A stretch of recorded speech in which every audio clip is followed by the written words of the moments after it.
အဲ့ဒီအရေးကြီးတဲ့အချက်နှစ်ခုကဘာလဲလို့ဆိုအဟာတောအထလာပေတုအောင်မြင်ကြီးပွားလာတဲ့အခါမှာလူတွေဟာမော်ကြွားပြီးတော့ဖြစ်လာတတ်တယ်မိုးမမြင်လေးမမြင်ဘဝင်မြင့်လာတတ်တယ်အဲ့ဒါဟာကြာဆုံးခြင်းရဲ့အကြောင်းဖြစ်တယ်ပေါ့ဒါကြောင့်မို့အောင်မြင်ကြီးပွားပြီးအစဉ်ပြေးနေတဲ့အခါမှာမောက်မာခြင်းမော်ကြွားခြင်းဆိုတာကိုမရှိခြင်းဟာလဲလူဘဝမှာ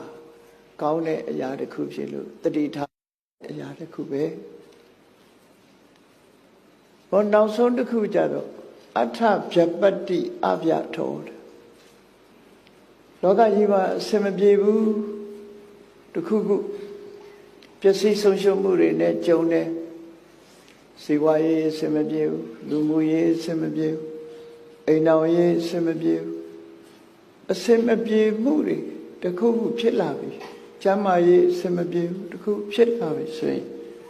လူတွေကဘာဖြစ်လဲဆိုခုနပြောတဲ့ stress ဆိုတာဝင်လာတယ်ဖြတ်ထစိတ်နှလုံးတွေတုန်လှုပ်ခြေမကိုင်မိလက်မကိုင်မိဖြစ်ပြီးတောကတွေဖြစ်လာအဲ့ဒီလို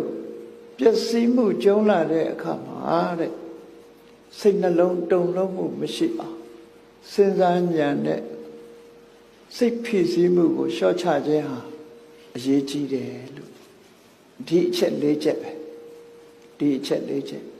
လုပ်ငန်းကျွမ်းကျင်ရမယ်ရလာတဲ့စီးပွားကိုမိသားစုနဲ့မျှဝေသုံးစွဲထားရမယ်အောင်မြင်ကြီးပွားနေတဲ့အခိုက်မှာဘဝင်မမြင်ရဘူးအေးအစင်မပြေတဲ့အခါမှာလည်းပဲစိတ်ဓာတ်မကြရဘူးလို့ဆိုဒီအချက်၄ချက်ဟာလူလောကလူတွေအတွက်အစင်ပြေစေမဲ့အဆုံးအမတစ်ခုပဲဖြစ်တယ်